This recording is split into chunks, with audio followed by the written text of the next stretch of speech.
So let's talk about Rayan from Vasco de Gama first. It has been stated that Barcelona's scouting department is seriously assessing a move for the winger Rayan, one of the brightest prospects in South American football. The club is weighing an offer for the region of 25 to 30 million euros, so there has been a lot of eternal debates that have been going on. His market valuation is 18 million euros. However, the minimum asking price coming from Vasco de Gama, they're asking for 25 minimum, and they don't want to accept any less. And his contract is expire in the year of 2028, with several Premier League sides and also Roma beginning their initial talks for the signing of Rayan. The only true Barcelona advantage that we have here is that the sporting director, Deco, he has been aware of Rayan's potential ever since he was an agent, and because of that they were building relationships. They know each other, and that is why we do hear that there is a possibility that Rayan could accept a deal to move to FC Barcelona. Even the players' environment are very close to the club, which could really simplify the negotiations. And the scouting reports coming from the club has been very positive. They love the way that Rayan has been performing. The stats and the data does back everything. So Deco in the end is a very strong supporter for this move. The only challenge that we have here is that Barcelona have to carefully evaluate this investment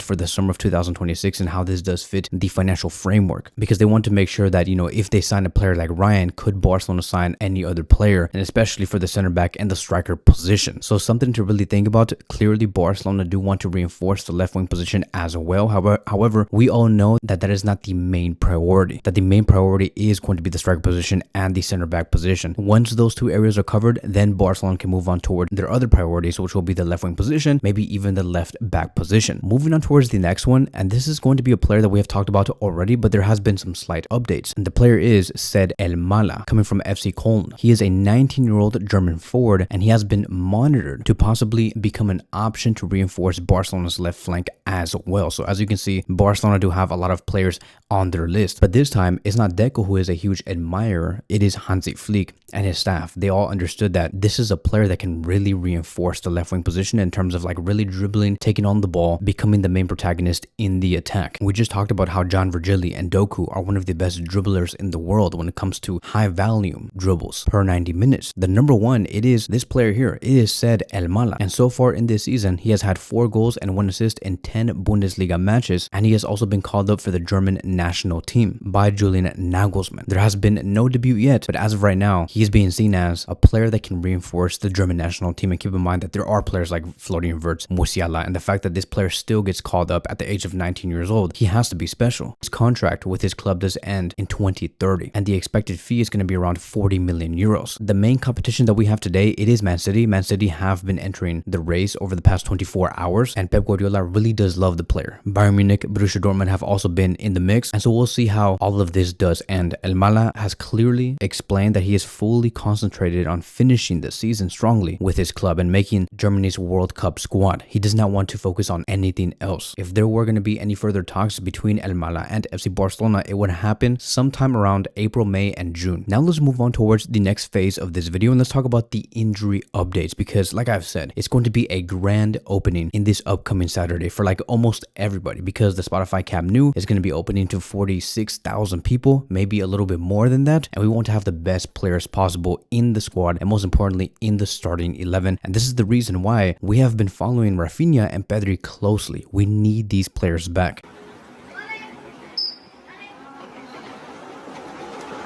Raphinha because he is the main presser, the one who can really give you that energy in the attack. And with Pedri, he is the controller, the organizer, the one that steals the ball away from you. These are two key players under Hansi Flick's system. So in regards to Raphinha, we do have big news. Raphinha was actually involved in part of the group training earlier today as of November 18th, and they do plan to have Raphinha available for the match against Athletic Club at the Spotify Camp Nou. Let's remember that he did experience a big bicep femoris muscle injury back on September 25th, and he did suffer a setback when trying to attempt to return quickly for the match against Real Madrid. So we can see that he went through a relapse earlier in this season. And I think the reason why he was kind of rushed back was because Flick eagerly wants to return. I mean, really think about it, right? The reason why Raphinha does matter so much for FC Barcelona is because at this point last season, he already had 12 goals and 10 assists. Think about that. At this point last season, as of November 18th, 2025, he already had 12 goals and 10 assists, and Raphinha is nowhere near that. And we know that when Raphinha is in top form, he he is extremely efficient. He ended with 34 goals and 26 assists last season as well. It is the best in Europe. He became the team's spiritual leader, the soul of Barcelona's high press. The best performance that he probably had was that hat-trick against Bayern Munich, also a standout performance in a 4-0 win over Real Madrid. We want to replicate that exact same success onto this season. And we were close. Like before he got that second injury in this season, Raphinha regained his old form. He scored 2 goals as a substitute against Valencia, so we saw some momentum being built, but only for Raphinha to get the relapse. I really do see Raphinha in a pivotal stage right now because he is up there in his late 20s, and I know that Raphinha wants to get the best out of his top form. I'm sure that he is dreaming to lead Brazil in the 2026 World Cup. He also probably wants to win the Champions League with FC Barcelona. Raphinha must get back as soon as possible, and his commitment and his desire to return, I can feel it, right? Like, it is immense.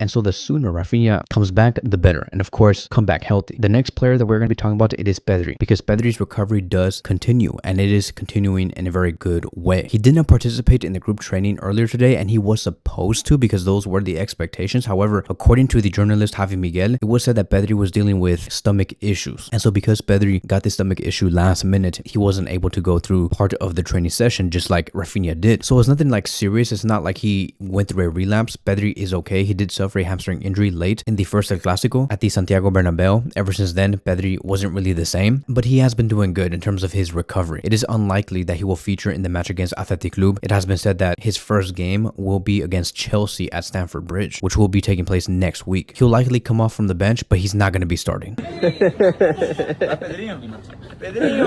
And many have been saying that why couldn't they just include Pedri in the training session so he can be ready for the match against Athletic Club? Barcelona are very cautious with their strategy. It has been explained multiple times that Barcelona, no matter what, whether Pedri has a headache or he feels fatigue or maybe he's having like, I don't know, finger problems, toe problems, they don't want to risk anything. They want Pedri to be 100% complete. And it has been said that the mood inside the club remains very calm. They're very careful with Pedri. They want to make sure that when he does return, we get the Pedri that we saw earlier in the season, and especially from last season. But that is it. That is going to be wrapping up today's video. Thank you guys so much for watching, and I will see you guys in the next one.